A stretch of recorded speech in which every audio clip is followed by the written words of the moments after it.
get on with it, right? We each have responsibilities.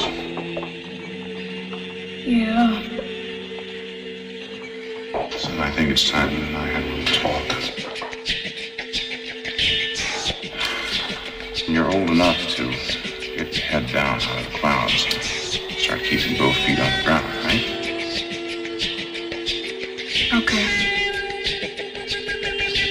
Stop daydreaming. Start facing your problems, okay? Okay.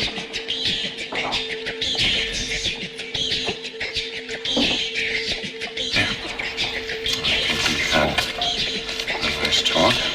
Should have more. Have a good day, son. Wait. What? Nothing. Friends, I know why you are all here.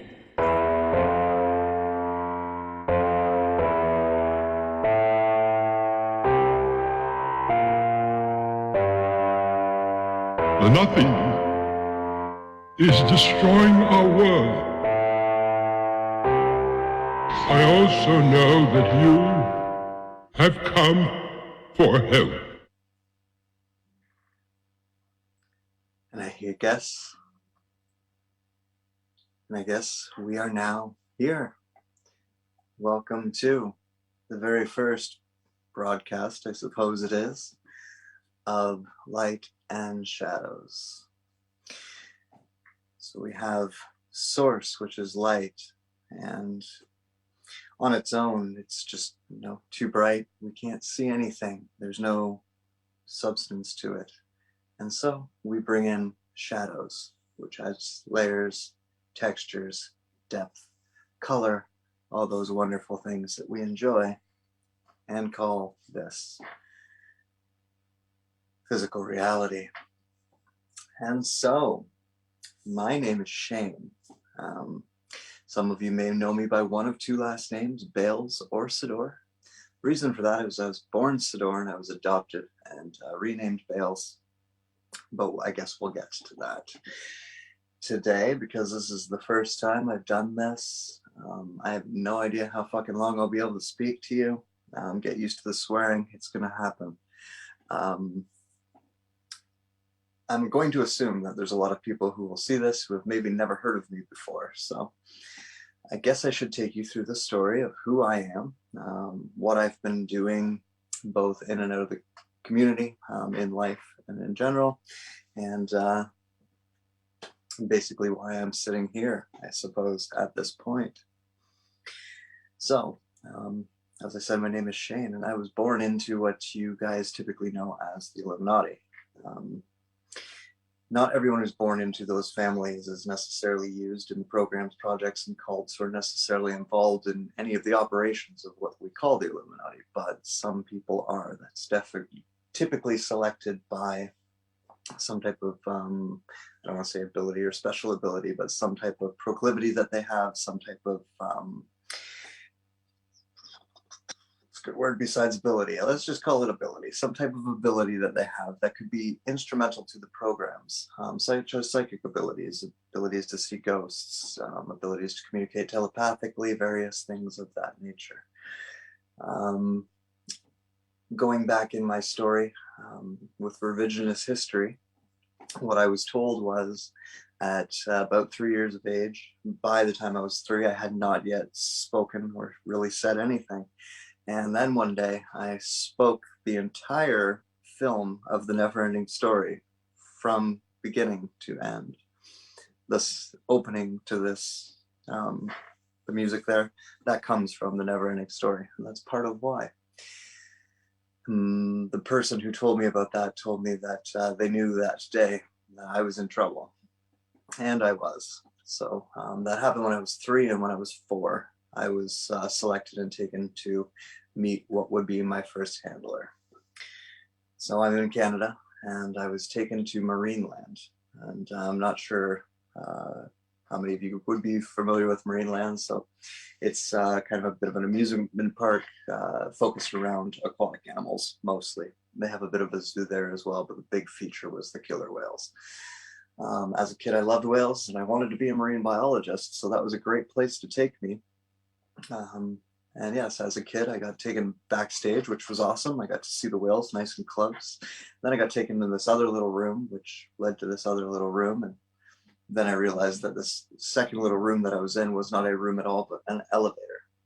And I was brought down. I don't know how deep it actually was, but I was brought down into what you guys might know as some type of an underground base, typically called a DUM or deep underground military base. They're not all operated or owned by the military. They're not all the same, but there are underground structures like them all over the place, and this was one of them.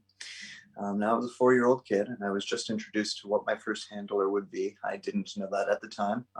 This was the person who brought me there, and this to-be handler having their discussion, and I'm a 4-year-old kid kind of just in the room. And in order to keep me occupied, they handed me this little piece of glass. And on it had a bunch of video games that I could play, video games that I had never seen before. This is in 1984, and that little piece of glass you would know today as an iPad, just to put all of this into perspective of where this is all going. So it was determined based on that meeting that I would be given to my first handler, who was introduced to me as Mr. Johnson. Now I was 4. Once again, I had no way to understand that Mr. Johnson was not a real name, and that Mr. Johnson's name was not his real name, and that was just what I was to call him. So from that moment on, I was one of them, and their basic goal was to nurture abilities, natural abilities that I had, teach me new ones, educate me, use me, manipulate me like they do in these programs, projects, and cults, to eventually be one of them and have a place in the world. And if everything had have gone as planned for them, I would probably be coming into whatever that role was now. And over the time I speak today, we'll talk about what that role would have been, but that would all be kind of happening now. But fortunately, I didn't have to go through with all of that. I did find my way out, as I will explain. Maybe you guys don't know a whole lot about how this all goes. So by the time, what they do with the kids as soon as they take them pretty much at 4 or whatever age they end up getting them, is pretty much immediately begin with MK Ultra. And the goal of MK Ultra is to create altars that can be trained, hidden, and called to operation as the person who is your handler sees fit. So more or less taking a child, and the handler would have ways to get them to switch between multiple personalities. Each one of those personalities would serve a different function for the programs, projects, cults, and the handler itself. And those functions could be anything from participating in the programs, projects, and cults, or services, let's say, to the handler itself. I'm sure your imagination can fill in all the dark, gross details of what goes on there. We all know the abuse and pedophilia and what all that nonsense are into. I don't need to detail all of that for you today. So thankfully, or maybe not, the first thing that made my journey through all of this non-typical was that the MK Ultra programming didn't really work on me. I didn't dissociate through the abuse, or through any of the chemicals, or through any of the various means that they tried to make me dissociate. I was able to keep my wits about me, as you would say, and maintain a singular personality who was able to just tolerate the pain, tolerate the abuse, tolerate the trauma and whatnot that they were inflicting, and as well as tolerate any of the chemicals and other means technological that they tried in order to fracture my psyche did not work. And so from there, usually what they would do is either discard the children, which typically would mean death, or using them to death in a ritual. They can also kind of start dangling carrots and get you to kind of participate of your own free will.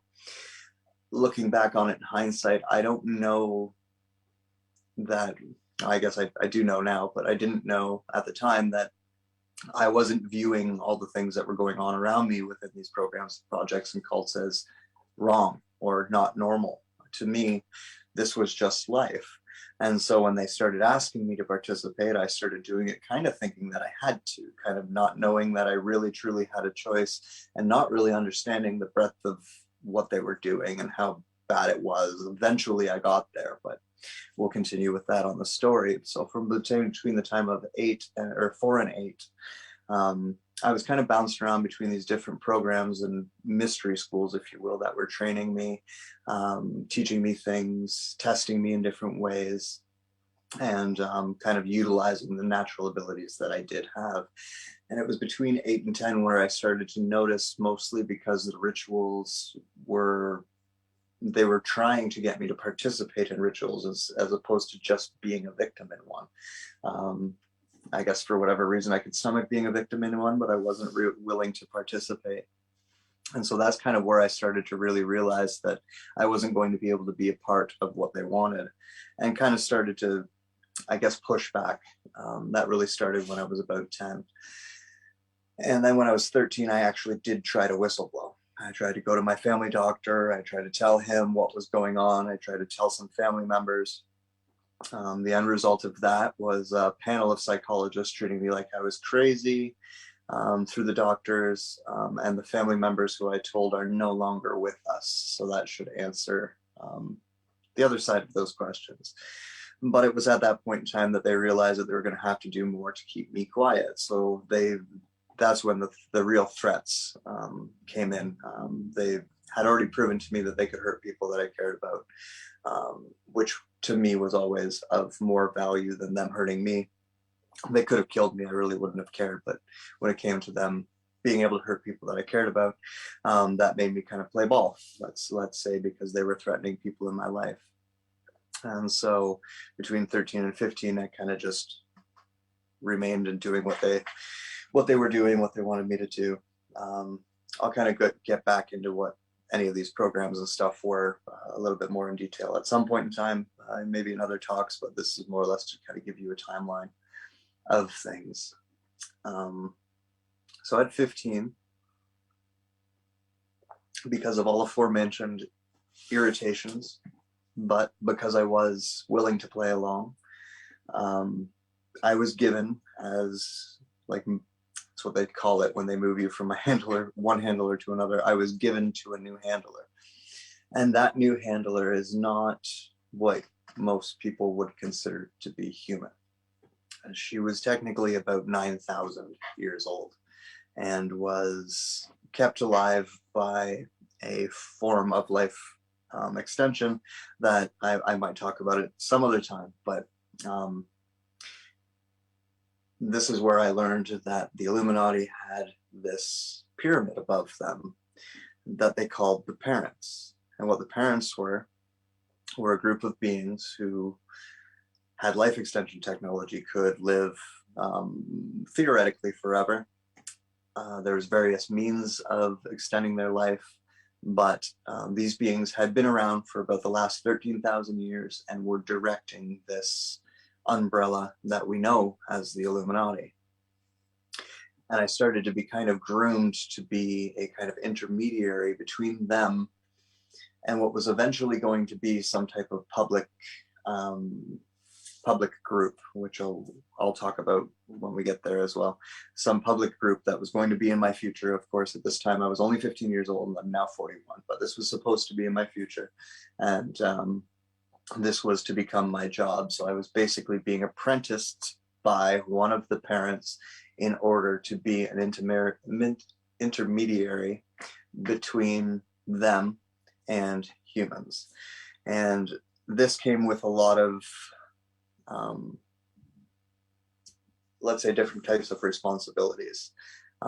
As part of my training, I had to take on various types of jobs for them, such as mediating meetings, participating in what they call projects, and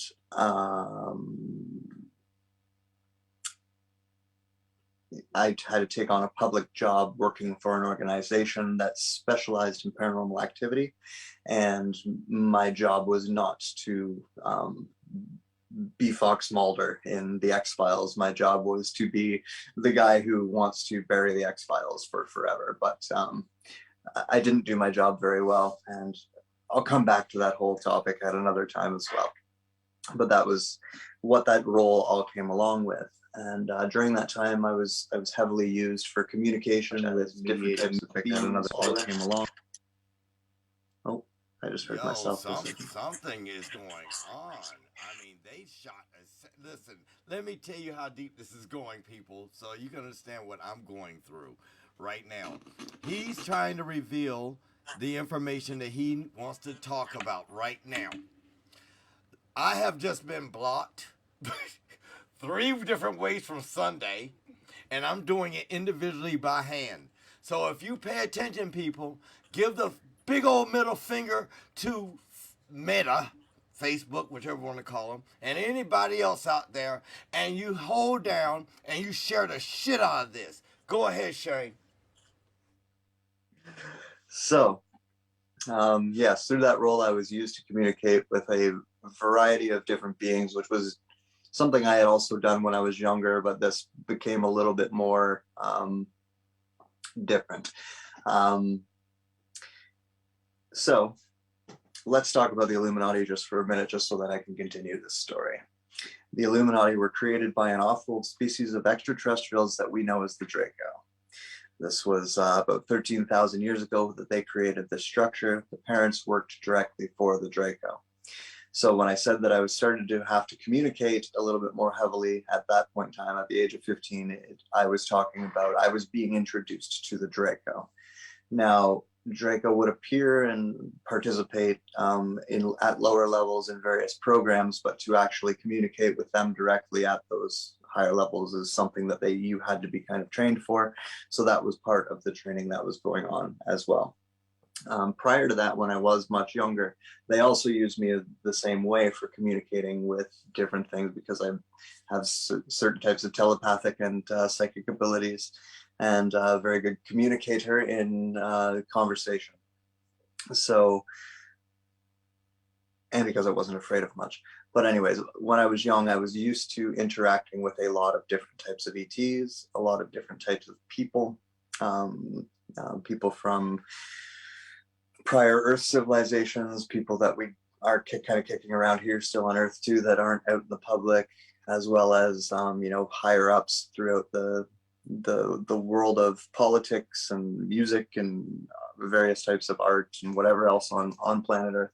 So all that different type of stuff, I was used as a communicator heavily. But the change when I was taken by this parent at 15 was that I was now supposed to be a communicator between an upper level of the Draco and humans that were participating in a certain type of program at the time. But as I said, they were grooming me for something. So part of what that grooming entailed was for me to kind of get an overview of a little bit of everything of what they were doing. So instead of installing me into one program for a really long time, it was a little bit more like taking mixed martial arts as opposed to specializing in karate. I was bounced around between all these different programs and projects and cults and shown how they all work so that I could have an understanding of the overview of the umbrella that is the Illuminati, that fewer were privy to have. There, a lot of humans like myself never get to see that type of the umbrella. And that was also supposed to be because this change that is happening now was supposed to be coming, and I was supposed to be one of the people who facilitate that change. But once again, we'll get there when we get there. I didn't want to do it. I wanted to get out. I was willing to go so far as to die. And long story short, instead of allowing me to kill myself, they did intervene, and they took me away from that parent, and they gave me to a different group that are also incredibly old but have been on Earth for a long time, that I call the elders, and I'll explain them in due time as well if you guys don't know, and get to more anyways, so I was given to them, and that's when things given to him, and that's when things started to change for me, where my relationship with him was much more like having a mentor than it was having a handler. And he wasn't abusive to me. He was actually quite friendly with me, and a lot at that point in time. I was starting to negotiate an agreement to get out. So you guys know the 27 Club. Well, the 27 Club is a real thing. 27 is like a transitional number of like when you can get out. And there's two ways to get out. One is dying, and one is making agreements with them. I made agreements with them. So my agreements with them were all set to expire when I was 26. But from the age of 19 to 26, I pretty much had to do what the fuck I was told, kind of to the letter. And that's what I was to do. Now, to kind of backtrack on all of this, while all of this was going on, I still had to live a regular life. So I still had friends and family that were my regular friends and family. I still had to go to public school in between. My summers, my weekends, my days off of school, usually a day or two here in a week. Sometimes I would just be off of school for a month here or there, but all of that extra time was spent at mystery schools or programs, projects, and cults within the Illuminati. But I did have a regular life like most people do, where I also had to see the other side of life. So while that was all going on, like by the time I was 19, I was a father. I wasn't married, but I had pretty much a wife. I had already been with her for 4 years at that point in time. That was my public life. So I also had a bunch of very strange occurrences in that life. That particular surface level life, if you will, is also fucking crazy, but that's a story for another day. But I just backtracking to help you understand that I did have to participate in regular life. Now, to get into a little bit of why my story is maybe atypical is because my interaction with them was all conscious. I was never put to sleep or drugged or dragged out of bed or any of that stuff during this time. Just like as a kid, you would wake up in the morning, you would get dressed, you would brush your teeth, you would go to school. I would do all of that too. And on weekends, I would do all of that too. And instead of going to school, I would go to mystery school. Now, I am very much aware that for the majority of kids, like the vast majority of kids within these programs, projects, and cults, that is not true for them. They have blackouts of all of that, and they have no memory of any of that. They don't understand how they got where they were. They pretty much don't understand where they were or what they were doing.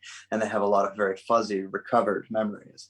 Once again, why my story is atypical is because I do not. I remember all of it. My public life and my private life were just as much part of my real life as your life is, your public life and your private life are too. There was never any, missing time or anything like that in my experience with them, which is also part of why they were grooming me the way that they were. Because, like I said, between the age of, until I was 19, they thought that they could get me to play ball because I had played ball up until kind of then, right? Like, as I explained.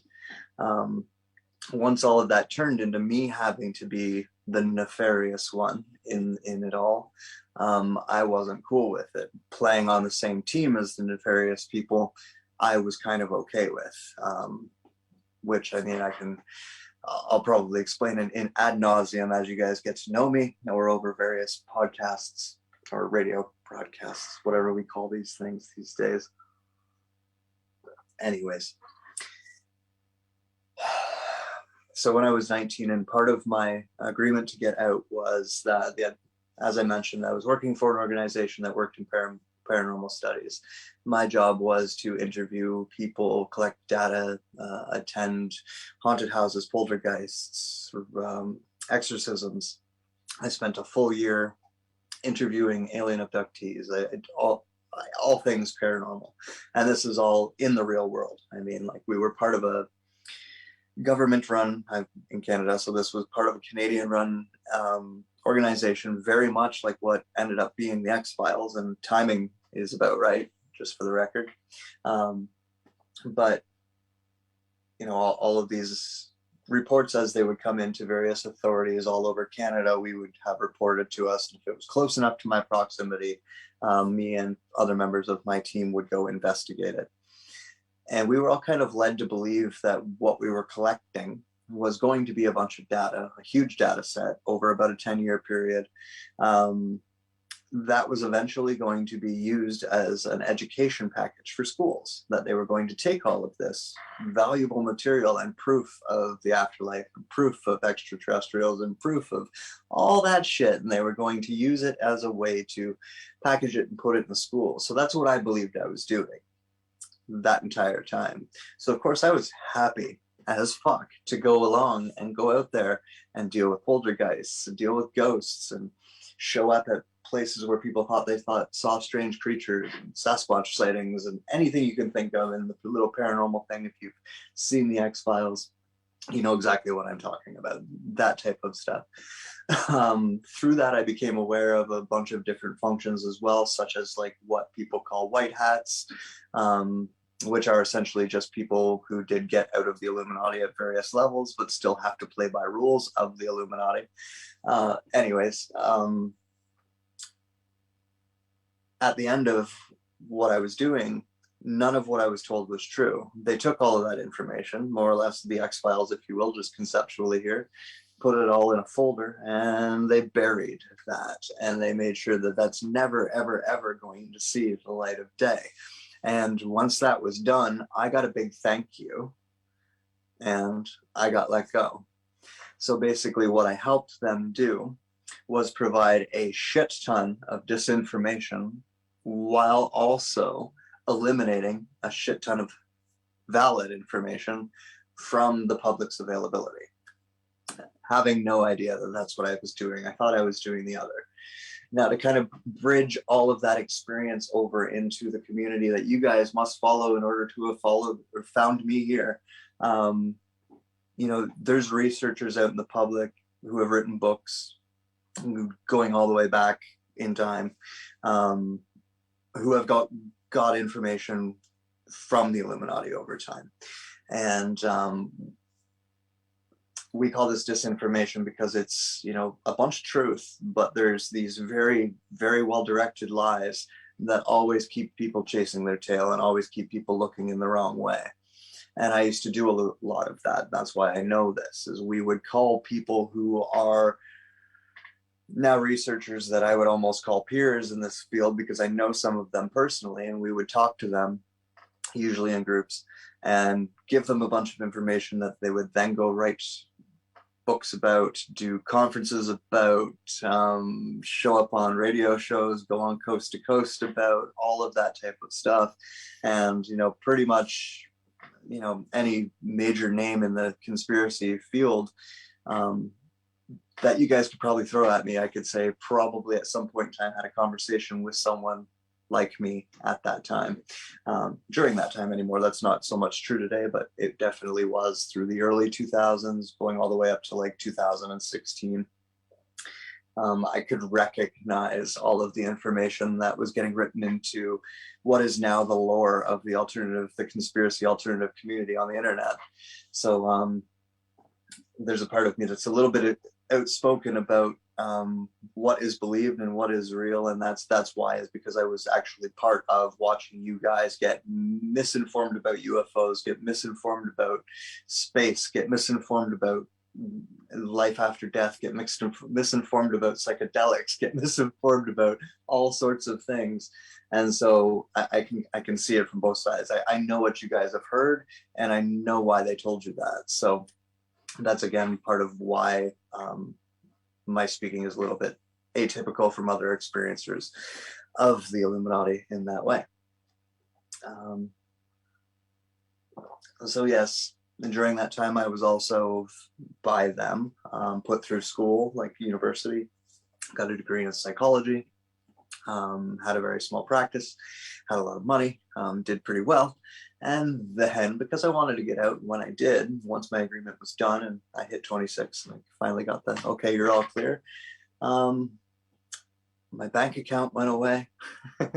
My transcripts for school look really weird because it looks like I dropped out in like grade 10, but then got a university degree on top of that somehow, which makes no sense. It's actually impossible, but that's what they look like now. courtesy of my former employers. And a couple people that I was close to had also lost their lives in the process. So it was not without penalty, to be honest. You know, the question would be like, kill me or let me go. And like killing me would be less torturous on me than what they did in the end, to be honest. And so, I mean, I'm glad that I did eventually achieve my freedom from it. But yeah, I think it would have been easier to have died. Anyways, since then, I have obviously done a lot of rebuilding of not only my personal life, but also of, you know, because of that life, my personal life was shaped around that life. So I guess between the age of like 26 and 30, I was kind of figuring all of that out in my own head. And I was starting to engage with what the alternative community was as kind of a spectator as well during that time, to try and learn what, you know, everyone was talking about and what interested everyone. And then I realized I had to restructure my life at 30, so I did. And a little while after that, I started to kind of reconnect with some people from the dark side, so to speak, people I knew through the Illuminati, through that life. And the result of that was I started kind of counseling some people who had kind of got out like me. And I also was doing some counseling of some people who were still in, but just kind of needed help, needed a friend. And then I guess, so I was born in 80. So if I was 30, that was 2010. And then by about 2015, I got tired of writing all the emails and doing all the correspondence and everything that was involved with keeping up with all of these people. And one of them came up with an idea for me to post a blog to basically write out answers to their questions and explain to them all, almost like I was speaking to a group, who I was and why I know what I do and all of that stuff, and then go through all of these topics that they had laid out for me and do it in blog form. That way they could all just read it whenever they felt like it, and there was no interaction really with me, and it would just be a lot easier. Obviously it would be anonymous, no harm, no foul. Sounded like a great idea. So I started doing that. And unfortunately for me, I titled one of them Avians right around the time a gentleman named Corey Good was spurring up a bunch of bullshit about blue avians through David Wilcock and company, what went on to be Cosmic Disclosure on Gaia TV. And because everyone was kind of looking up blue avians, they found my blog Avians, which was directly calling bullshit to the blue avians, ironically. And this little blog that I started writing for 13 to 20 friends or people that I knew was then read by thousands of people, more or less overnight. I remember David Icke's forum had posted it. Project Camelot had posted it. People had posted it to the Coast to Coast AM forum at one point in time. Anyways, and that's where my interaction with talking to you guys and all of this kind of starts, because I was writing this anonymous blog that got found by the alternative community and got blown up because it was obviously a bunch of shit that I'm now well known for, but nobody else knew kind of at the time that connected the dots. I think the best way that it's ever been described is if you've done all the research on the Illuminati and you've done all the research on the ET involvement in terms of like our ancient history right up till today, and you've done all that research and then you read my blog, it's almost like I've handed you a skeleton key to put it all together. And there's the missing kind of tip of that pyramid that everyone was pointing to, and I remember seeing everyone pointing to it before I did what I did, is contained within my blog, as well as some clarifications on some misperceptions within this community that were created along the way, once again, by disinformation nations like I used to be, and so on. So I did make the adjustment to understanding that the public was reading it as well, but I did continue on doing what I was doing. While I was doing it, I never ever intended on showing my face or telling you guys what my name was or anything like that. I was just the ruiner, and it took, I guess, a little over a year for me to post all of it. And I planned on kind of walking away once it was done, but I guess there was, as a dear friend of mine once said, she's like, you had already dropped the pebble at that point, and it was too late. Like, you couldn't, like, there's a ripple that was caused by people being allowed to read that is beyond you, and you're gonna have to in some way own it. So I did, and I started speaking publicly. I guess the first time I ever did that was on Project Camelot, and then I continued to do it, speaking with whoever really wanted to ask me questions, and eventually started doing my own podcasts. And I guess that kind of leads us up to today, where I'm still kind of trying to help everyone make sense of what I call the lore of the alternative community and the truth, because there's a lot of truth in the lore, but there's just some very simple actual misconceptions that kind of make everything make a lot more sense if you're willing to put your ego aside and hear them. But that's kind of what I'm known for, a little bit of a tough love kind of guy. I don't sugarcoat shit. I just say it. If you don't like it, you know where to go. In terms of my affiliations with the Illuminati and stuff like that, there is still obviously a little bit of interaction. I know a lot of people that way. It was a big part of my life for a lot of my life. These aren't people that I see on any type of regular basis anymore, but they are people that I can and have been in contact with over the last 10 years even. And then, yeah, I guess other involvement is just the fact that myself as a soul has a lot of memory, and I, as Shane incarnated, remember the full memory of the soul incarnated into this body, which is again a little bit atypical, but I have a very linear memory of my soul's entire existence as well, which I can then layer on top of what I was taught through the Illuminati, what I was taught through my handlers along the way, what I was taught by my mentor in the end, obviously what I've learned just being a human on this planet as well, and couple that with conversations I've had with various types of life forms from various types of planets, and this long soul memory. So a lot of people, especially when I first started speaking, they assumed that my knowledge base was kind of just what the Illuminati had taught me, but I don't speak from that place. And that's something that you guys should be clear on right from day one, is that I'm able to tell you what they think and what they believe. That's not necessarily saying what I think and what I believe. They're not right about everything. They have a lot of misconceptions. A lot of them have to do with their ego and their arrogance, but they have a lot of misconceptions, just like you do, just like I probably do, just like everybody does, right? So I guess that's kind of what I am all about, is trying to help you kind of clear the water a little bit, give you a skeleton key to go through all of this and make sense of it. That phrase of "they muddy the water to make it appear deep" is very, very true when it comes to all of this information. The idea that if you can't explain something to a 6-year-old, you probably don't understand it, is also very, very true when it comes to everything in life.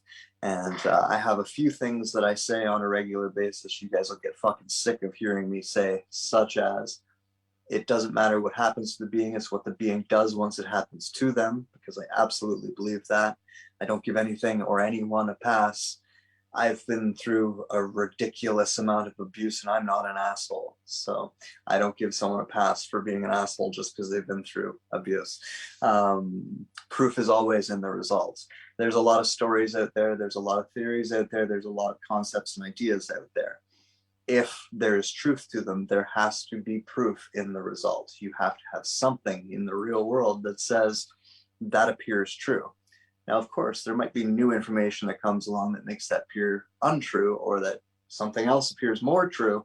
But if there isn't some type of proof in the result, it is just speculation. And I leave it as such. I love speculation, but I leave it as such. And yeah, I'll think of other ones as they come up. But that's a whole overview of who I am, where I come from, why I'm speaking in this field. My intention is and has always been to share my various forms, trains, channels of knowledge with you in a way that helps live your life. Like I could probably entertain people all day by just feeding into their curiosities, answering questions and stuff like that. And I have no problem doing that. I'm sure we'll do many shows like that. But what my kind of intention is, what my goal is, what I enjoy doing is giving people the tools to live a better life, despite all of this tomfuckery that this planet has been under for long before any of us were born. So, what I'm going to use this show for is some banter, probably with some guests and this lovely man behind the desk, and basically to kind of rant about the things that I feel like ranting about. I do have a Patreon channel where I do have a more structured way of teaching my audience about a variety of different things. This show will be a lot more storytelling, rant based than what I do back there. But if you're interested in the Patreon, you can find me. You can find it. This will be something that is obviously different for both sides of the fence, people who may never have heard me speak before and people who like to follow me around and listen to me speak. I like to speak, and as long as I know that it's helping people, and I will continue to speak until I feel like I am not helping people. So there you go, people. That's who I am, and I think our man behind the curtain there has been dying for me to shut up so he can jump in and say something to me. So I'll let him do that. You know what I'm gonna say to you right now? I'm gonna bring out somebody that you ain't even respected gonna come talk to you. I'm bringing out my mama. Yeah. Penny, hold me down, Penny. I know you back there. All right, damn it. I love you, Penny. Don't beat me up, okay? All right, I'm getting my mama. Mama, he's all yours. Yeah. What's his name? Shane. Yeah, Shane. Hey, Shane. The beard. The guy Hi, beard. Mama. Derek, please don't. Daryl's talking about he wanted to get him a one the beard. Please don't. Yeah, he's inspired me. You inspired him. Yes. It's an art form. It's an art. It's like having a living entity on your face. You got to look after it. Yeah, and it's mine. All mine. It's all mine. It's my friend. Shane. Oh, From the screen. Okay. Shane, from the screen. There were two entities came from the The screen. screen Yeah. and walked out that door. Yeah, I saw that shit. And there was one entity that... Hold on. You saw that thing? Yes. Okay. Listen, this is my mama, Doris Neely, okay? I'm not going to say no more because I saw what she saw. That's when you saw me jump like that? Yeah. I was like... Yeah. It walked to you. It went into the screen to you, and the other one came out the screen.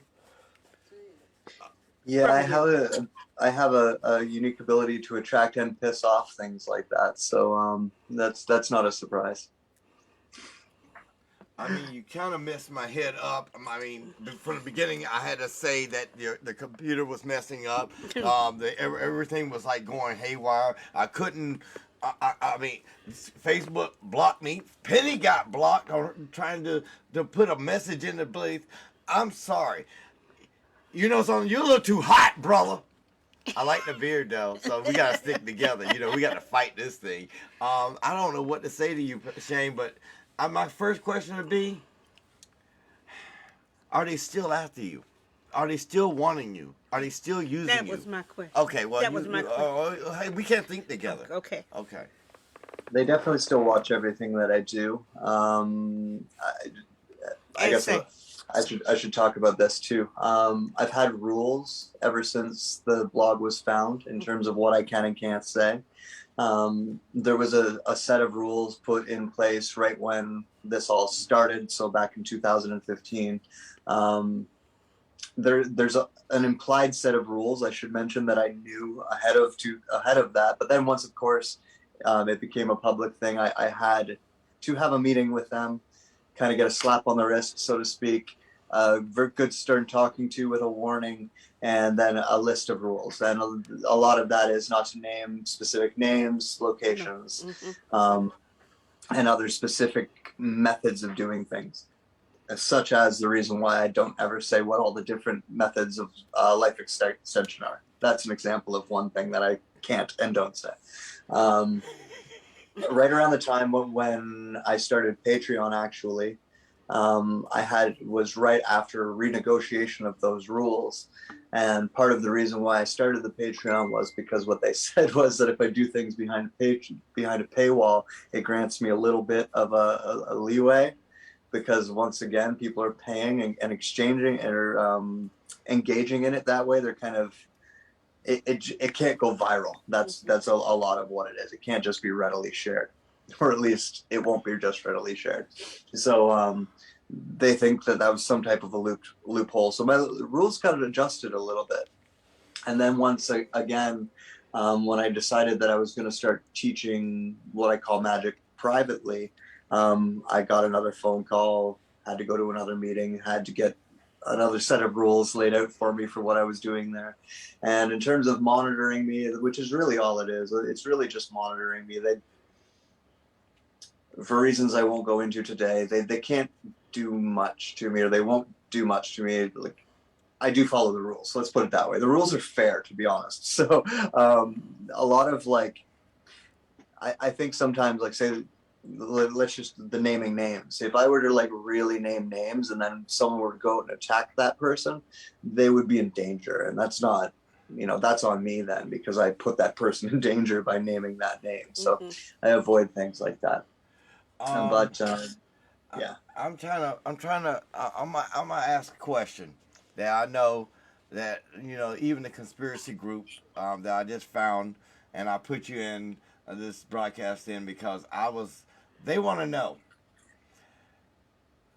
are you afraid of the things that you can say or teach that will affect others in bettering their lives and their knowledge base? Do you think that would also affect what the Illuminati has designed?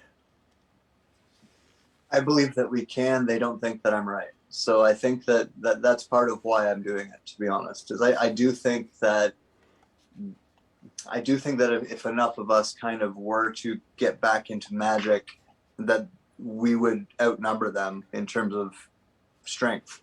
I do think that if humans en masse were to start learning magic again, or at least start getting back into those realms of consciousness, that would be kind of the reason why we could overthrow what's left of, or this new version of the Illuminati, the Umbrella Corporation, right? Because they're not as strong in magic as they used to be. They don't have the Draco to back them up.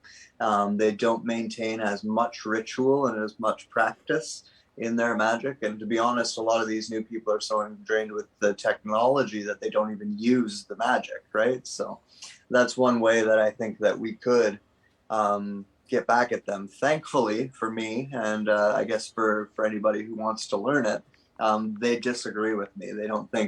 They think their technology has all their bases covered and they don't have to worry about us learning and practicing magic, as much as I do believe that they do.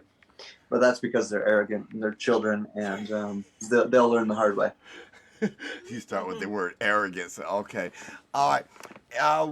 What form of magic do you teach? Do you teach blood magic? Do you teach celestial? Do you teach how to use the spirit energy? Do you teach with crystals? Do you teach with ruins? Do you teach what facet of magic? So I'm going to ask you some deep questions. So you shouldn't even, look, I'm going to take you down a street that has a lot of names. But dude, your questions are your questions almost seem like they're set up for me to pitch my magic class, because what makes my magic class unique? He doesn't know this, ladies and gentlemen. Honest God, I've never told him any of this before, so he has no way of knowing this. But one of the ways, so I've learned a variety of, I've learned magic from a variety of different people, and I have memory of it from before this planet, and so I know it in a lot of different ways. I say this with restaurants, and it's true with magic. it's true with most things. There's like 100 different ways you could do it. Some are more effective than others, clearly.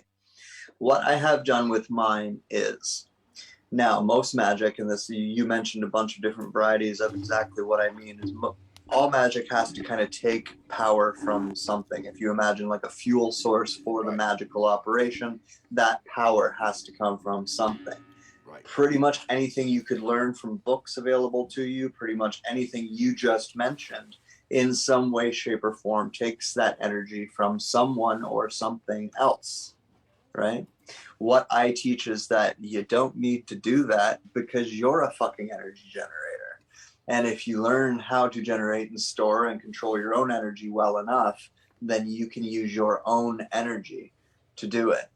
There's other ways in which the way I teach it brings all the onus and responsibility back to you, you and you alone. Whereas pretty much everything else relies on covens and relies on praying to certain deities and becoming, mystics of a certain order and various things like that. One of my heroes is Bruce Lee. Basically, what I've done with magic is the same thing he was trying to do with martial arts. Right. Learn them all, take what was applicable, drop the rest, and then boil it down to the most easy to teach and understand and use method of it. That still is powerful. And I do believe that step of taking responsibility for your own power and your own energy is the step that makes, one more magician more powerful than the other. And it's definitely the difference between a light magician and a dark magician. Why would those two entities come through here to you? So Even though- quickly. yeah. So quickly. Well- I mean, it's scary to say. I mean, Well, it's behind not each scary. I'm sorry. I shouldn't use the word scary. The terminology I should use is you start to wonder. I mean, I'm a practitioner of blood magic. I love it. It works without failure because I'm giving myself to get what I want and I need to obtain. I'm also a practitioner of the being that's within me. So I got two sides going. I got that intestinal life form that lives within me, and then I have the magic that is naturally born of the human body that's there.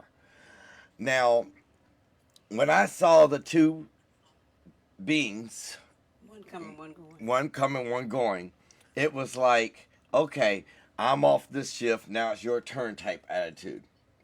It's like you were ingesting and then you released to get another one out. And I would say that kind of magic or ability to release a being of such is something that comes natural to you.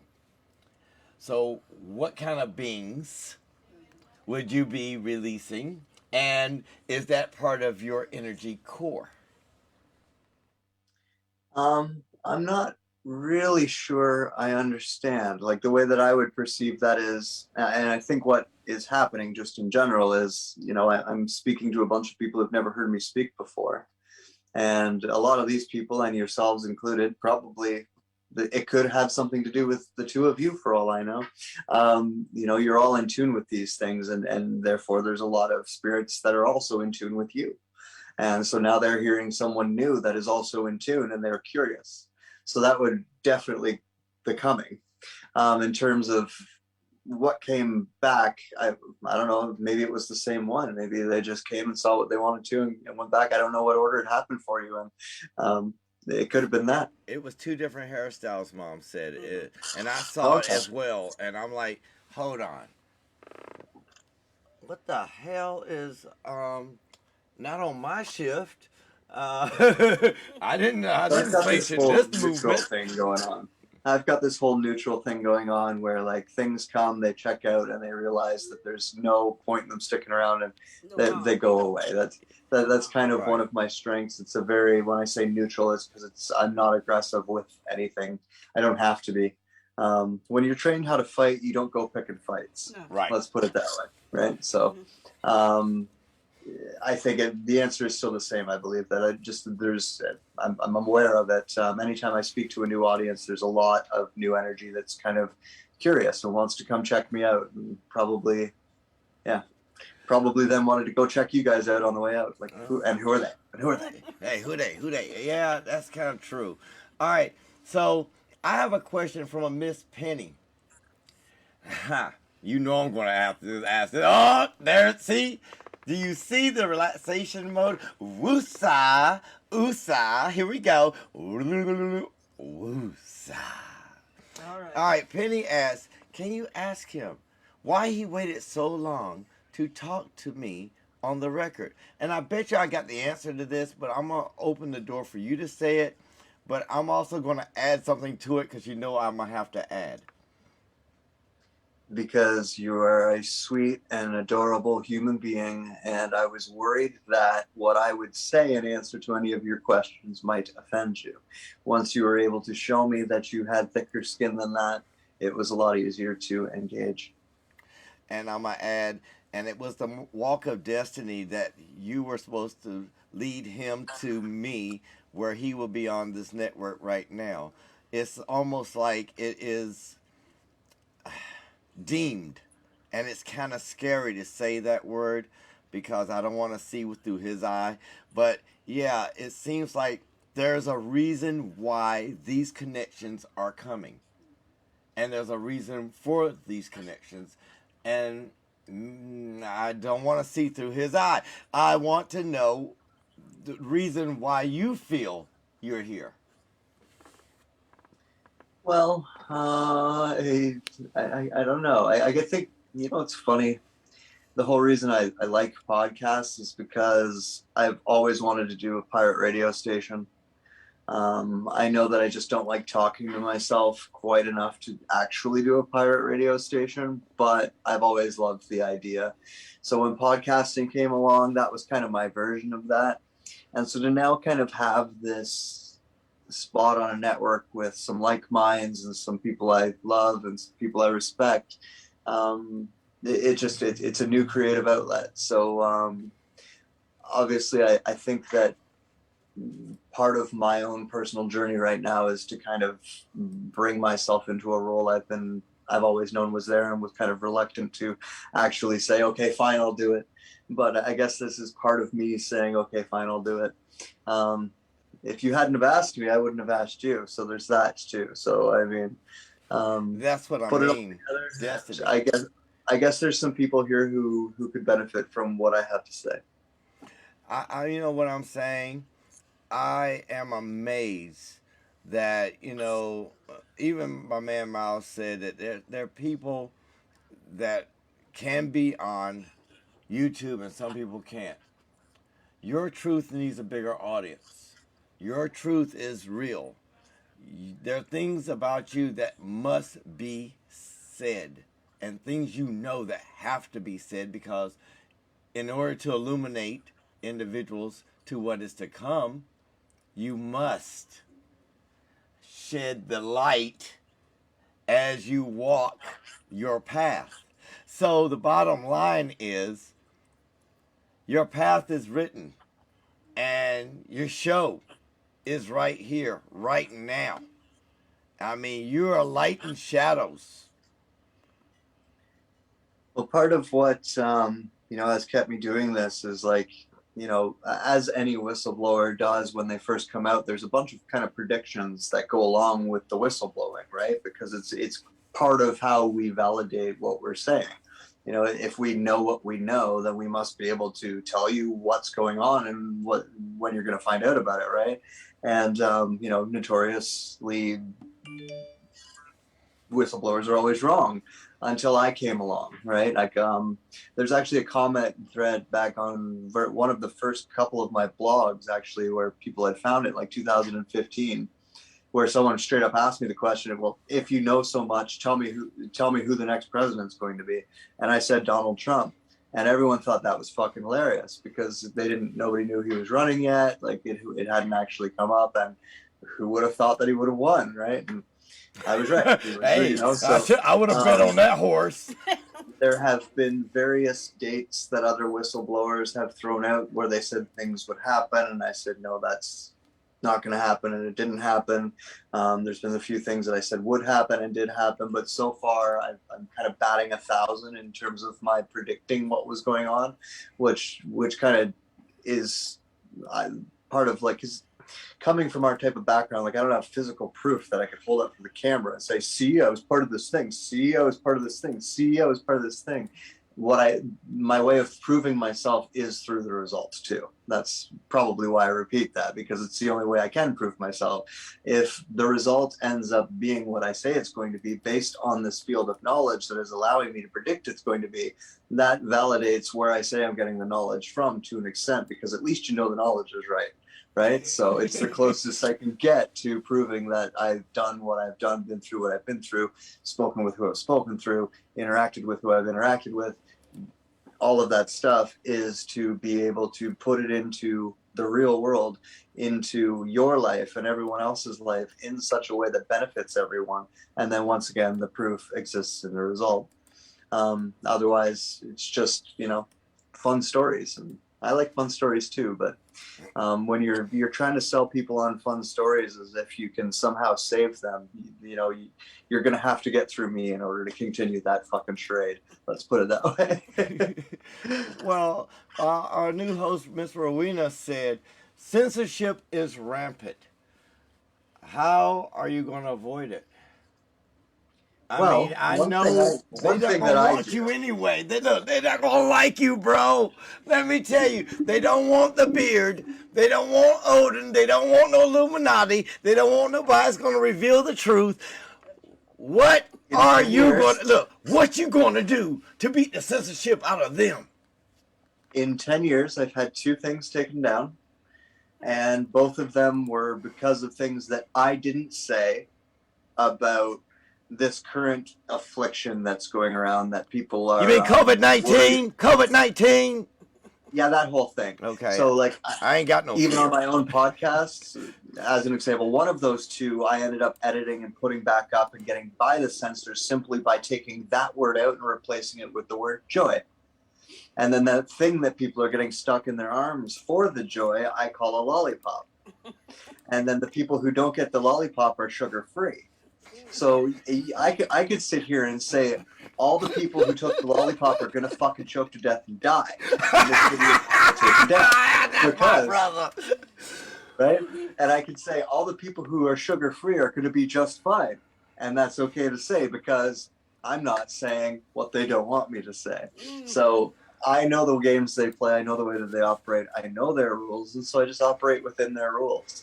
A big part of the way that I teach is kind of in a storytelling kind of facet. Like it's, you'll never sit me down and get everything out of me all at once. Over time, I'll kind of be giving you new ripples of things, giving you new ideas. And it's not even me telling you what's up. It's your brain going, oh yeah, shit. I always say, don't teach anybody anything. I just help them remember. Oh my God. Okay. So let me ask the question. So you're not teaching indoctrination. You're not telling people how to live their lives because, everybody's life's kind of fucked up, just to be honest. And if you don't believe it, you go outside, take a deep breath, and you'll find out how fucked up you really should be. Hold on, Mom. I feel it. I need my ventilator. The bottom line is, I got the beard over here. He's got me covered.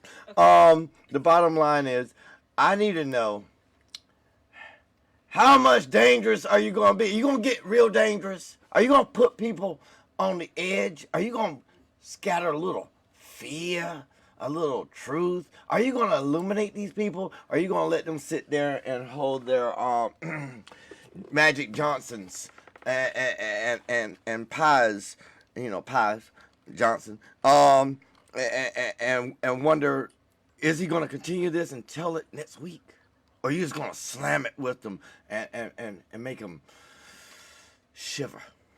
Because I think you're kind of scary, bro. I'm going to do my best. I don't. I don't, I obviously don't ever like to spread any type of fear, but do like to keep my head on what's actually in front of us, right? Like I don't like to be in denial of stuff either. I'm the last one who's going to sell you any type of ascension. We all get out of this okay because ETs come from down from the sky and wipe our bums and pull up our pants and tell us that everything's going to be okay. Kumbaya, okay. Narubu's outside the door, guys. Watch out. What? I might tell you a whole lot Narubu. that sounds like the opposite of that. But what I will also tell you is that you are absolutely beautiful and you are absolutely powerful. And if you truly understood how beautiful and how powerful you were, none of that shit that you believe could go wrong or does go wrong could ever go wrong again. Because you do have the power within you to change it. And, there is an element to this reality that is clearly collective.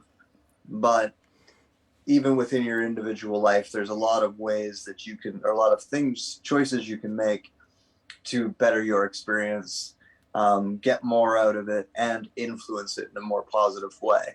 And that's my focus, is I like to give people the tools back. And so I like to examine all of the stuff that, I'm not scared of the dark. So if you guys want to talk about Aleister Crowley, I'll tell you where he was right and where he was an asshole. If you guys want to talk about Epstein, I'll tell you where he was right and where he was an asshole. If I'm going to be able to tell you both sides of that.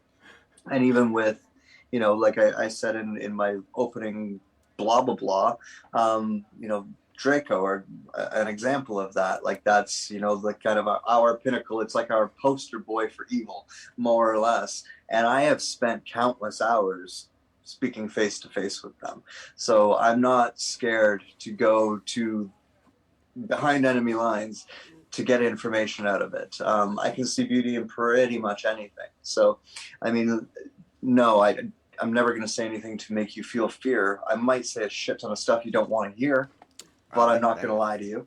And I'm not gonna try and bullshit you, right? And I'm not gonna say it like I just did an interview with a friend named Danny yesterday, and we have this bet, and I want to be wrong, right? Like when I say this ends up here, I don't want to be there. I don't want us to end up there. I want to be wrong. I would love to be wrong about the fucking blue avians. I would love the blue avians and spirit beings to come down and slap me right in my face right now, just like Will Smith style.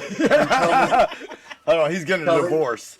And you tell me to keep Corey Good's name out of my fucking mouth. That's what I want. Keep Corey Good's name in your mouth. Don't give a shit. I can talk all kinds of mad nonsense about that, man, and no one's gonna care. I've done it for years. It's the truth, right? And that's the thing. Is like, I one of my friends and someone who's listened to me speak a lot made me a T-shirt. I wish I had it close enough I could grab it. On the back of it, it says, "I may be a bit of an asshole, but I'm not wrong." That's cute. Hold on. You didn't hear me. Keep Corey Good's name out your fucking mouth. Hold on. Don't worry. Good is, I get the alphabet soup out and eat. Oh, good. Oh, so I guess that's probably something I left out that like people who don't know who I am should probably know about. Is a lot of what got me talking in this community was just before I started the blog, I had spoken to David Wilcock for about 4 hours a day for about 3 months. And this was right when he was getting ready to make Cosmic Disclosure. He asked me to be the face of Cosmic Disclosure because he thought Corey Good's story was not the beard. It was a lot of bullshit. And when I said no, it was about 2 days later that he came back to me with the Blue Avians and Sphere Being story that they had concocted together. And the whole reason being that he needed to pull off that show. And once I was discovered and it was actually Corey who doxed me, believe it or not. But once everybody knew who I was and I was public and speaking publicly, that's when I just told everybody the truth about what happened. Like, well, if you guys want to throw shade my way, then let people hear the truth and then see how they feel about you and about me, right? And so there was like an actual conversation where Corey was telling me that he was on the payroll and asking me if I was too, and which I made public, and then obviously my interactions with David. But you know, and that's the beauty about speaking of truth is you don't have to worry, you don't have to cover your own ass, because what you're saying is true. And you know what I mean? There's nothing they can pull up that says that anything other than I told the truth. Whereas everything I could pull up, or even what they posted themselves, proves that what they said was not true. And you know, I've kind of been that guy with other people too, just because I don't think it's fair. Like, you know, there's a lot of people out there who have lived this truth, and have people out there making money off of basically parodying them is offensive to me. And it's part of my nature. I am a bit reptilian, and it's part of my nature to be defensive of things and people that matter to me. Okay, so my next question is very, very strategically asked. Yes, I'm coming out with the voice. All right, the question now would become, if you could change any aspect of the power that you've been given or have learned, what would it be? Because honestly, I see each part of what you're doing as good, but yet the powers that be would say it's we gave him the ability and we gave him the direction, and he just went haywire like a little 5-year-old. This son of a bitch is sitting here on talking on radio. He's everywhere. We gotta put a leash around his neck. So the bottom line is, what would you change if you could? Oh, geez, I don't really know. I probably would have. I don't know. I think the most detrimental part of. I really don't know how to answer the question, to be honest. How about this? We know that. Oh, here at Global, Odin says, "Speak the damn truth. Tell the damn truth. I don't give a damn what it feels like." Look, if truth shines, and you need to show it up your ass to keep it covered, show it up your ass. Truth. Keep the truth. Don't lie. No, listen, I don't want to bullshit. Now, the bottom line is this. Will he shut the fuck up sometime? The question is, if truth is the key that you want to reveal, are you worried that those that organization and its hidden agendas may somehow slip within the crevice of disclosure? No. Oh, hold on. I might have to light one up for that one. I think they're super arrogant. I don't think that they think they're at a place where they don't think they can lose. They think that they have us by the short and curlies. Worst case scenario for them is we go build little communities and become self-sustaining in our own right, and maybe form our own little governments in these small little pockets. And then if they really ever did get tired of us, they could just drop bombs. Yeah. Right? So, but they don't even need to go that far, because they're really not that bothered, right? They've known this was coming. They've planned for it. They've designed for it. They understand that there's going to be, and what I call it is a breakaway civilization. It's going to be a bunch of people who actually do break away from where everyone else in the world goes, and decides they're going to learn, you know, the skills of living off the land again, and you know, raising their own everything, and being responsible for their own everything. And that's a big learning curve, I think, for a lot of humans. But I like see it coming. They see it coming. They're prepared for it. They're going to let it go too. Like, why wouldn't they? Right? Like it's a big planet. As long as we don't try to set up shop on a piece of land that they want, they're not going to care. So. Okay. So the next question would be, are the Illuminati the Zionists? Well, I mean, that's involved. They're an umbrella that are a little bit of a You know what? Hold on. I saw you drive down U Street and you made that U-turn and then you went down V Street and you hit that point angle and shoot right out. It looked like you were carrying a pellet gun, brother.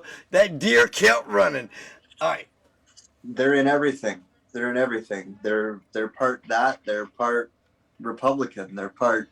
They're part. Oh wow! Wow! That look! Your hair, bro. You moving it too fast. You get the angles. You doing a stretch. Hold on. You got the weights. You got weights. You want to lift some weights with that one too? There's actual images up there. Hold on. Do we have enough light in the room? Hold on. Did your camera shut off? Let's see. All right. How about we go? We'll ask a less firestorming question. A less fiery question. Because I know these people want to see. I took it to a place where no one wanted to go, right? Blame me. They might come after me, but you know they might get smited as well. So let me ask you a question. Let's see which direction I can go in that doesn't. Hold on. Get around that one. Look, he's doing the wobble. He's like, this son of a bitch gonna ask me a question that's gonna be so direct. Woosah. I love him, man. I love Shay. Because did I tell you I was a dangerous question asker? Hey, I'm just sitting here, man. Okay. All right. Hold on. I see Penny jumping up and down doing backflips. Oh, back over here, old girl. There you go. The next question would be, Shane, what does the Illuminati feel about the movement of the Jews that are in the Ukraine? Is there a pre-existing or pre-created clause?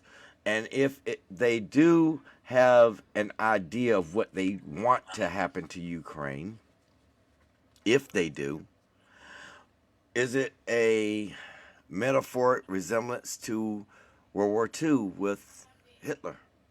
And not talking about the bullshit stories they said about him. I'm talking about the reality of him. I do think that we're going to see a new rendition of the same old song. And this is how it all starts. I think we're just, our generation's never seen one. It hasn't happened since the 40s, right? So yeah. With this, we don't remember when you read about a war in history, like, are we going to hear the same number, 6 million again? Are we going to hear 6 million again? You don't know about the beginning. You don't know about everything that led up to it. You don't know about the whole process of it. You just kind of know of like the day that like, oh, now there's a war, right? So if you look back at one or two, you'll realize that they all started this way, right? Like it's literally the same posturing game, the rhetoric, everything. There's certain words that they use that have a lot of meaning, like war crimes, like war criminals, like genocide. You can't just throw those around, even in a legal sense. They have implications, such as, do you remember the "Never Again" slogan from the States, which was about Rwanda, when the genocide happened in Rwanda and the States didn't act, and then they felt guilty for not acting, so never again. Well, never again thing is a legal statement. Like, they can never again not act if there is a genocide. Well, they are now quite clearly calling what is happening over there a genocide, and therefore that's Illuminati speak for, we're going to war, we're just not exactly sure when yet. Right. We're going to keep pissing you guys off until you want us to go, and then we can go. So that's kind of where it is. I don't know what the steps they're going to take is. What I'm guessing is they'll probably do something stupid, like put some American soldiers over there very innocently, and then accidentally have some Russian bomb fall on them, and then all of a sudden, now we're involved, right? Yeah, basic story. But Again, hoping that I'm wrong, hoping that they'll fucking hear this and just decide not to do it. You know, like, This would be a good there plan. is a certain amount of defense in us talking about what they're doing, and you know, stopping them from doing it simply by making it too big, such as false flag alien invasion, is never going to happen because everyone's talked about it so much that, like, even if they tried it, like, even if actual ETs came down from the sky at this point in time, there would be more people going, "That's fucking fake, dude," than there are people going. I keep thinking about Billy Bob in his pickup truck with his shotgun in the back window shooting it, and it turning out to be something from the Air Force. I Right? think the questions Yeah. got so tight that Miss Penny had to jump in here. That's what I feel. You have Penny been got. nagging me for the last hour to join Shane. I have a sore throat, so I'm not going to be talking a lot.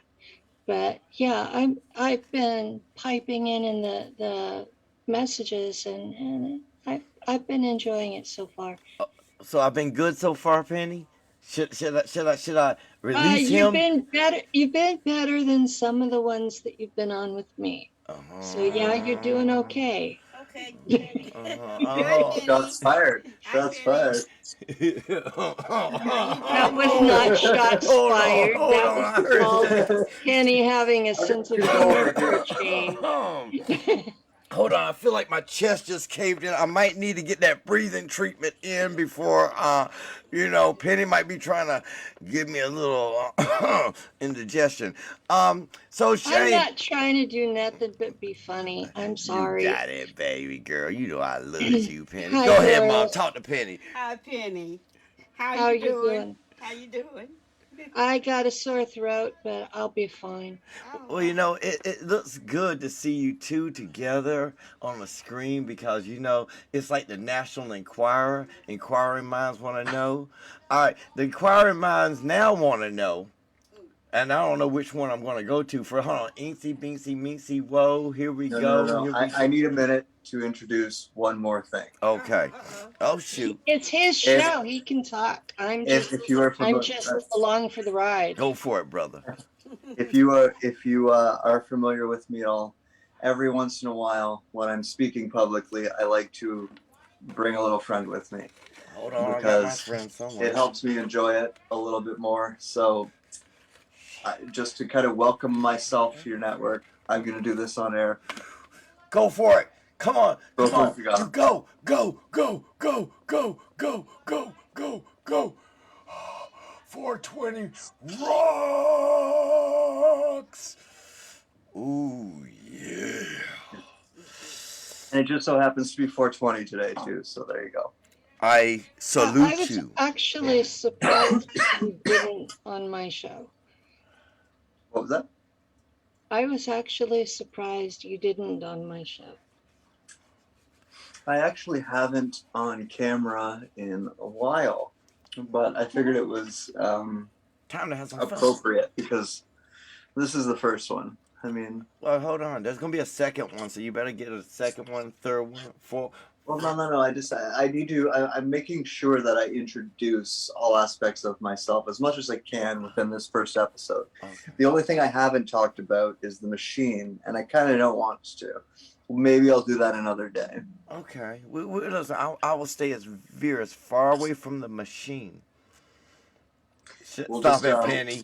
I heard you, Penny. We'll play Illuminati Land for tonight. Okay. I'm not even thinking loud. Okay. Oh, we got somebody wanting to hop in here. Another person. So Miss Margaret's coming in. You know something?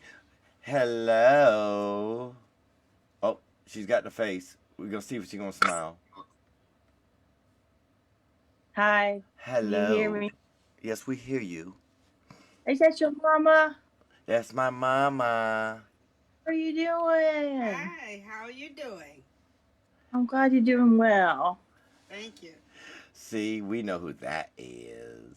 I know exactly who Oh, that is. All right. So you got a question for Mr. Shane? I didn't listen to the first part of the radio part. I just didn't capture it, but you said he was on. So What's the topic of the day? He is introducing the lovely information of a man who is illuminated with the Illuminati powers and magic. And he is a man of lore who will instruct us in how to be civilized under their realm. Yeah, basically all I did today was introduce myself. So if you don't already know, you could listen to that at some point. But it's not really all that exciting. Hello. Hi. How exciting! Mama, it's not exciting. This man has already had spirits walking through, had people already on the edge of the seat trying to figure out, is he going to teach us magic or is he going to teach us about the paranormal? Is he going to teach us about what their government conspiracy could be, or how they're going to treat us for World War III, or treat us to World War III? And last but not least, go ahead. You can go ahead. I got more to say. Or is he going to introduce to us the wisdom of the Illuminati? And I still want to know, with the ideology that comes at hand, and I mean, I know they're older than the ideology of the Zionists. I'm going back to them for a reason, and I'm going to get that answer somehow or another. Why is it, or is there any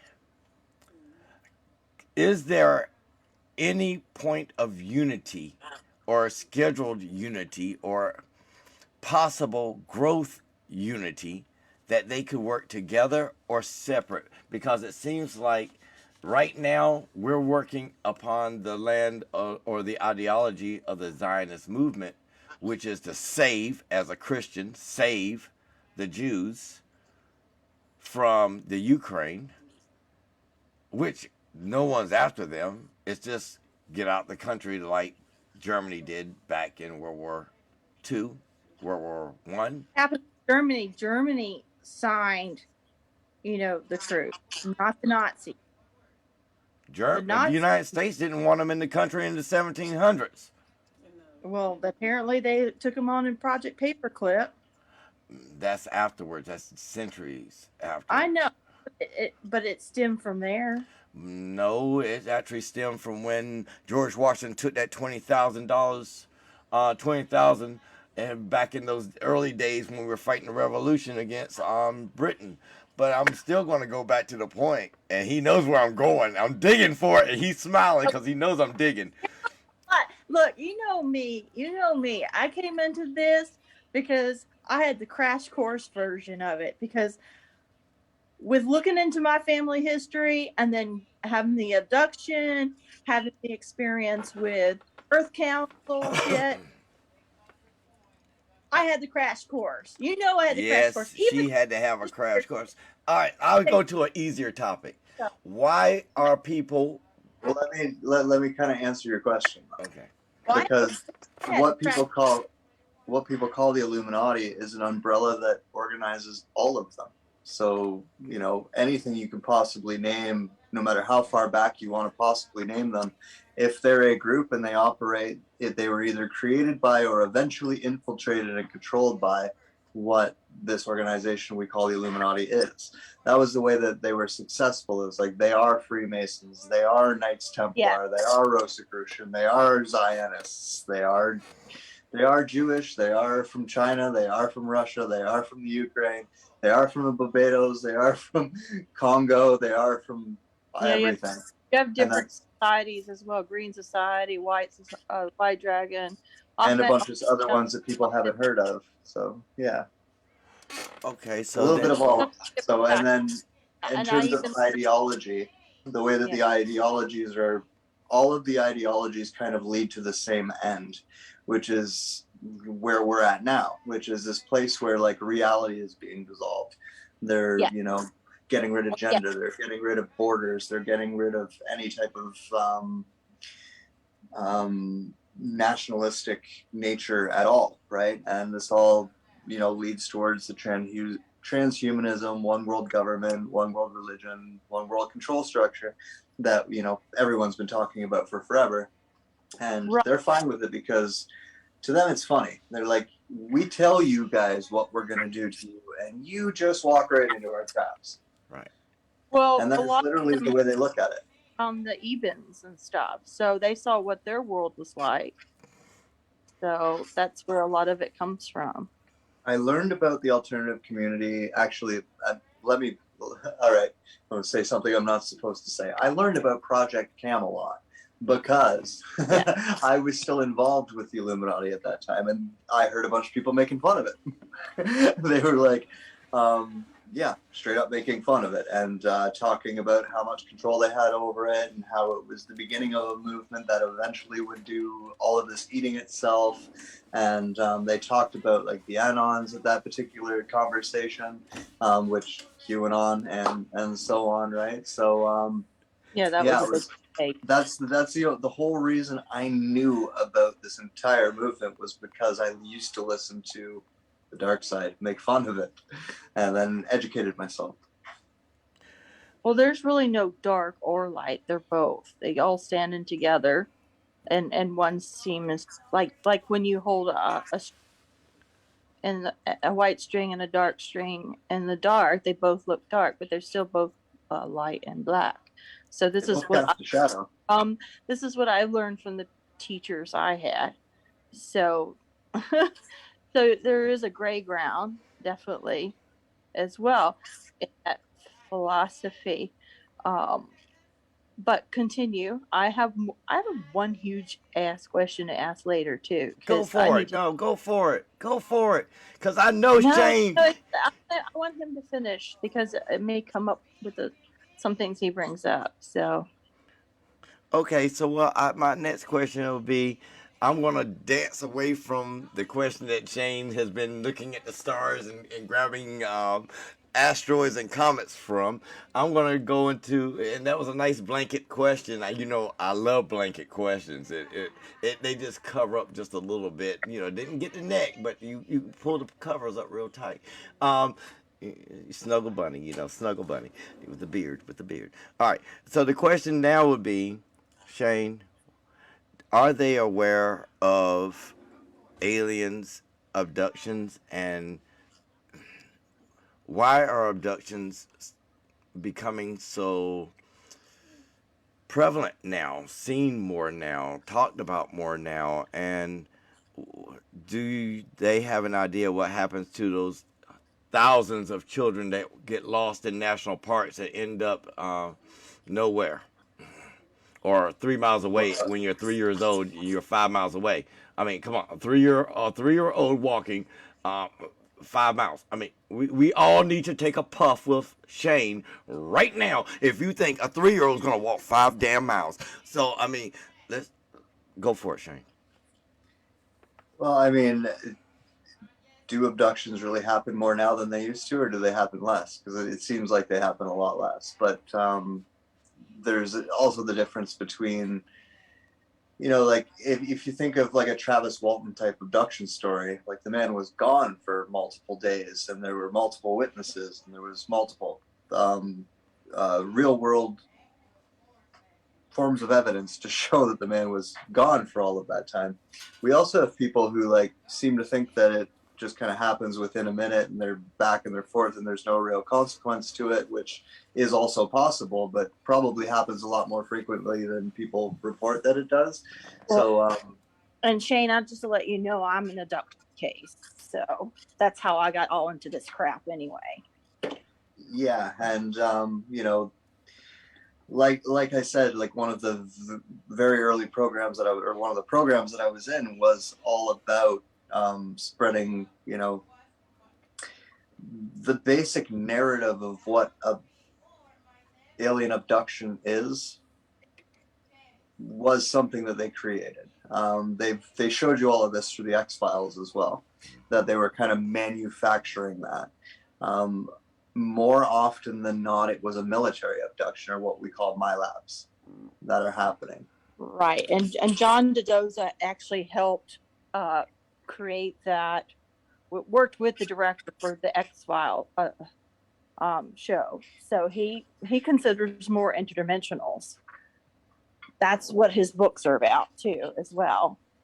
So, and consider like what Thelma is and what they were channeling. They would also tend to appear interdimensional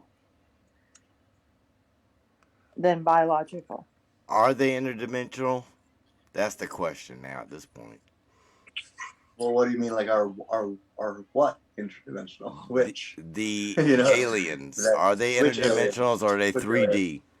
Well, what do you Because mean by interdimensional? What do you mean by interdimensional? Like, are we interdimensional? actually we are. There you go. So therefore, yes, they are, right? So, the idea of like, I laughed at it, like, okay, and I know that you missed my whole lead up into this, but an example of another person that we used to talk to, and like I said, you didn't hear, but Chris Carter, the creator of the X-Files, is one of those people. David Duchovny is another one of those people. Alex Jones is another one of those people that we've set up people for him to talk to and get information and write books about so that you guys can read them in the public to deliberately mislead you about these subjects, which leads to the aforementioned lore that I was talking about. So this, even the concept of like the difference, like they're interdimensional. Well, of fucking course they are, but like that's not saying anything. That's like a legal term that you're trying to throw out in order to try and what do you mean by that? Do you mean that there's they can one travel camp between dimensions? Because we do that every day. Let me finish, please. I'm not actually asking you yet. But what do you mean by that? Because we travel interdimensionally every day. We're having an interdimensional conversation right now. So that's kind of just a kind of throwaway term, really.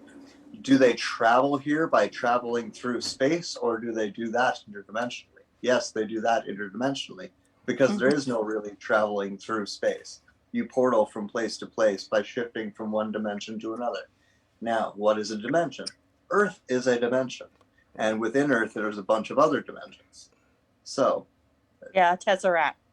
Names, words that have led to like this series of beliefs that is a little bit crazy when you actually stop and logic it all out, because it stops making sense at some point in time, like the interdimensional thing. Very simple question to make that whole concept make a lot more sense. Are you interdimensional? Yes. Okay. Then of course ETs are interdimensional.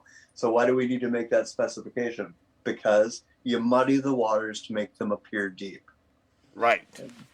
Contactees, alien abductees have all been fed a variety of different stories so that the water would be so muddy that people would actually get in arguments about my information versus your information, and I'm right and you're wrong. They told me this, I heard it was that, instead of understanding it's a little bit of all of it. But there's actually a very simple path to navigating to understanding what it all actually means. And when you take the names away from things and you take the egos away from things, it's all actually quite very simple. And a lot of what I try to do is help people instead of focusing on like what is it, my God's dick is bigger than your God's bologna sandwich. Oh, God. The equivalent of that, really kind of focus it down on, well, guess what? We're a bunch of humans on planet Earth who can't even get the fuck along, right? Like, we think that we can somehow navigate these galactic councils and these galactic federations and all of this shit when we can't get along with our fucking neighbor. Give me a break. Like, we have so much on the intergalactic scale of maturity. Humans are so fucking immature. They have no business even contemplating what the Pleiadians do. To be honest, that's just my opinion. But the bottom line is we do have had contact on this planet for millions, billions. As long as this planet has been here, we've had some kind of contact. It's happened in a variety of different ways over our generation, meaning the people who would be listening to this, the people who might be in this room sitting now. there has been a variety of different aspects, a bunch of different programs going on, a bunch of different things going on.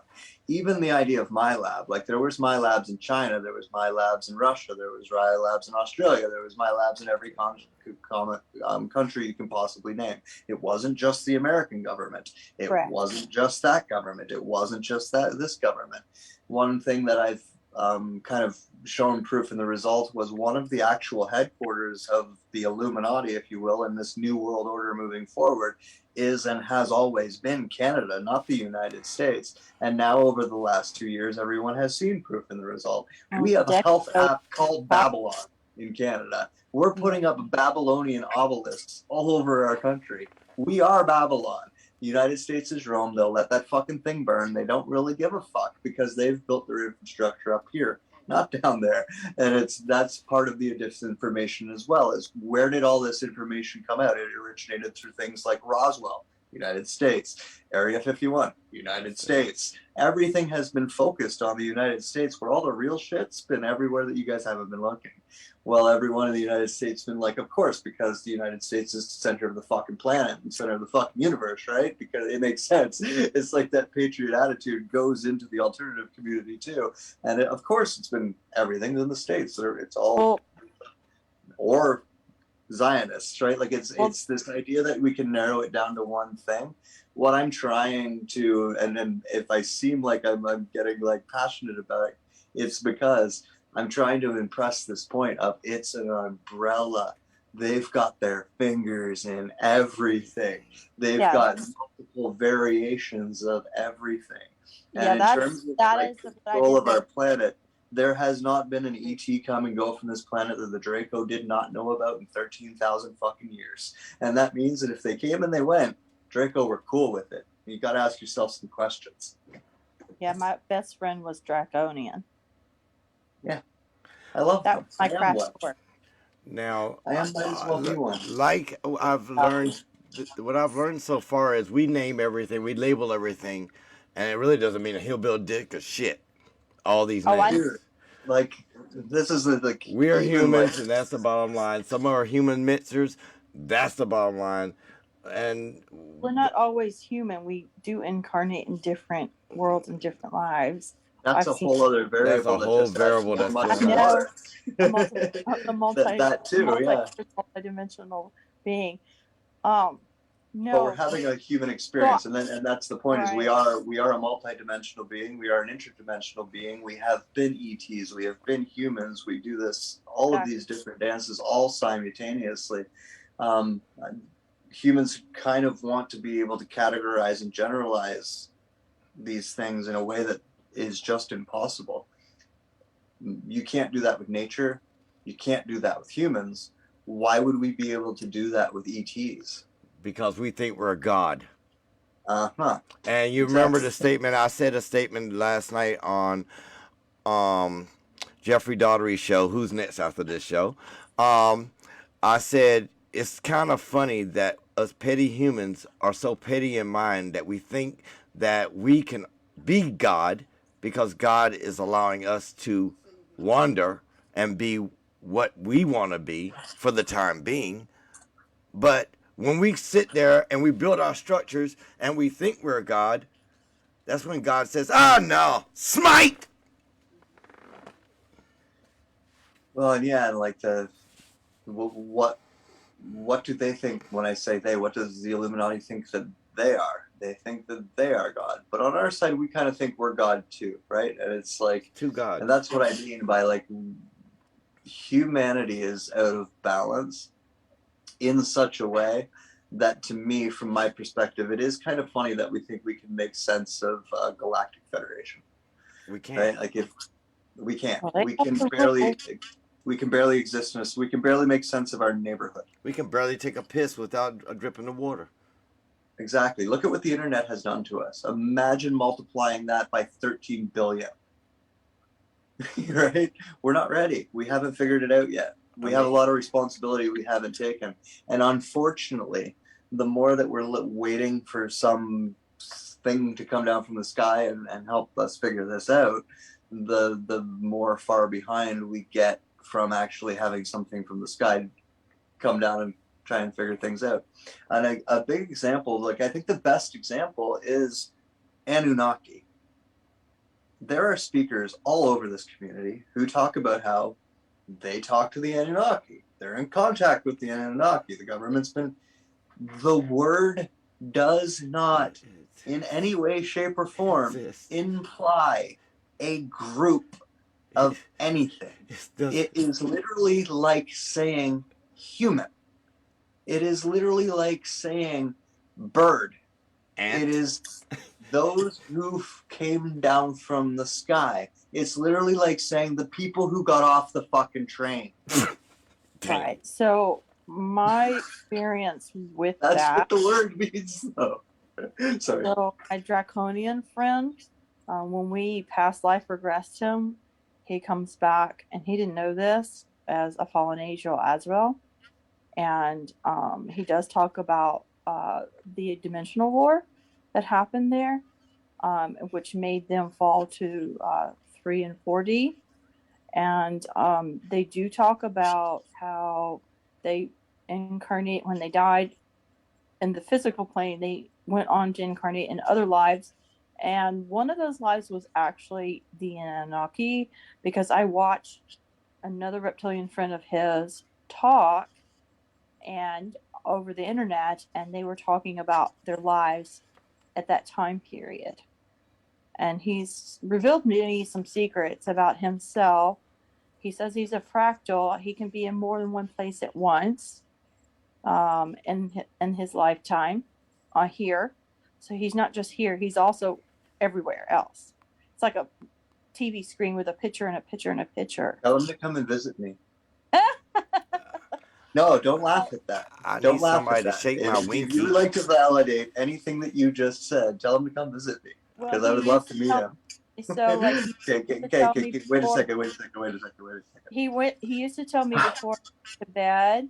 Oh He my used to God. tell me to I made the stars watch over you. And I met Jimmy Carter's grandson on the movie set of 11/22/63 on Hulu. We filmed there on the set, and we were on the grassy knoll. And I asked him about that because I was just coming into this, and which is kind of hilarious because my family has a connection to the Carters. I don't know what it is. I haven't yet to find out. I wish I had. I couldn't pull up the family shield on my phone that day. I had like a gazillion questions because I wanted to know. There's lots more to it. But when I address someone who is very high up and a hidden hand, I told them, I said, look, I think when I asked for them to show me what this all means and what their involvement and their level of involvement was.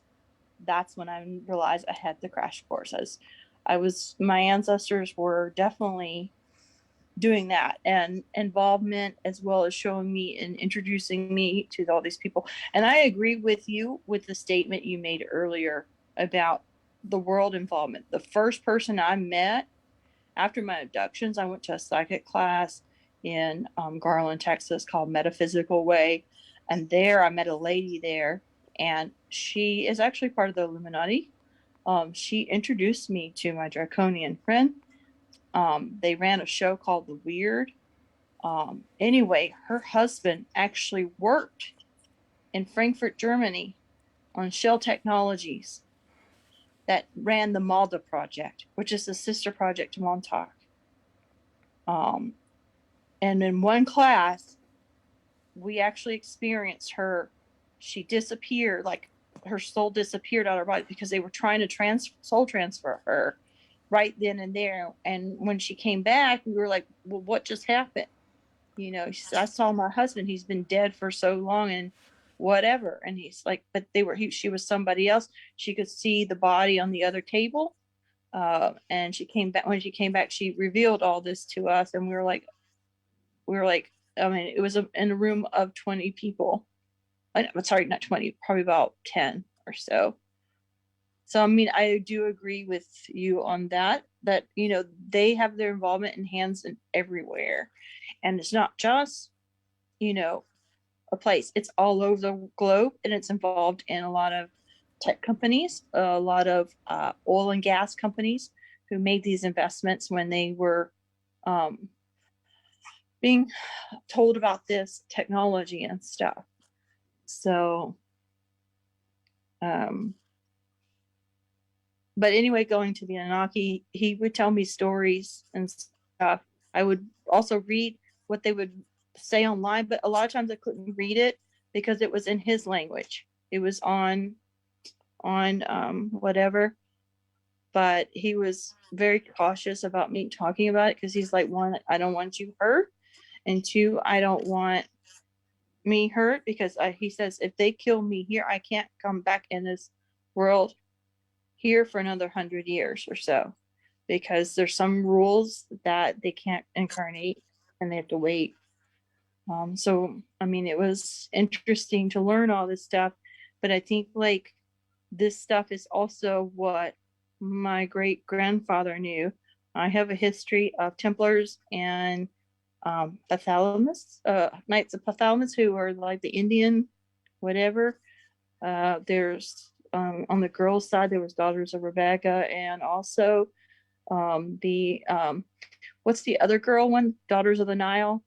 So I was not raised in this stuff, but it's funny, like since I was a little girl, I was always drawn to the psychic people. So I know you're like, I know I'm just a newbie.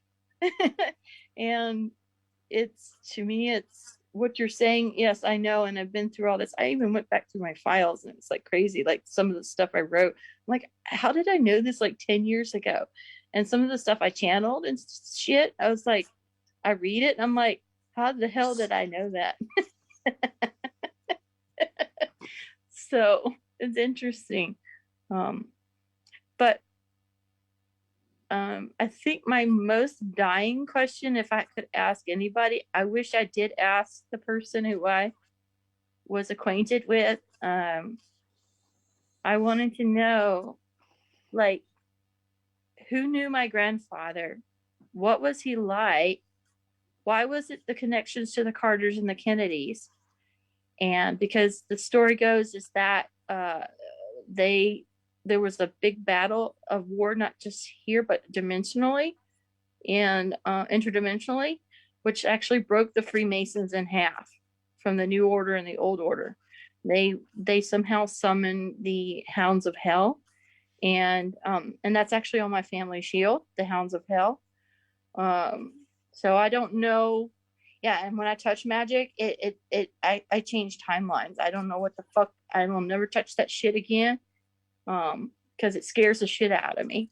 Because I apparently I have ability that I don't even understand.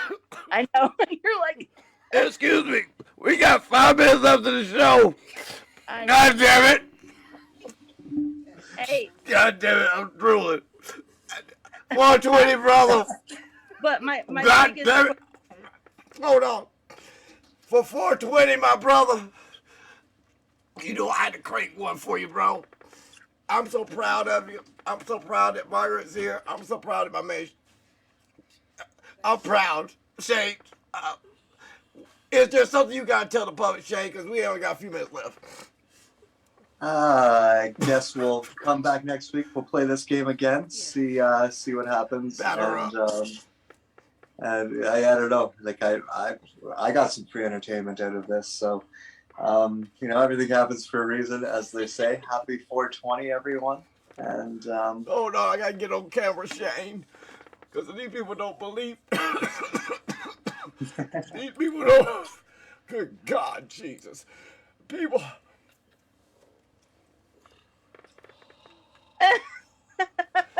Godzilla's back in the house, motherfuckers. Hey, Samantha Goldberg says, you know me, you gotta get down with the candy. Shane, I'm coming to Canada, bro. I'm gonna get saved.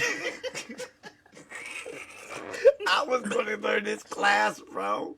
And I'm gonna tell you right now, hold on. I got as much as your beard, bro. We going down with it, bro. We going. Look, Shane. I love you, man. I love you, man. I love you. I love you, man. I mean, I didn't get a That's my response sweet in mom. the last 5 minutes of the show, but Damn, Mom. it's been I a did a learning curve. cloud. Huh? I did a cloud. Shane, send us off, man. All right. Until next time, everybody. Have a happy. 420, yo. 42, dog. I love you, Shane. Not that happy. Somewhere in between. The two very different versions of happy that Can you you were give me just. some flowers?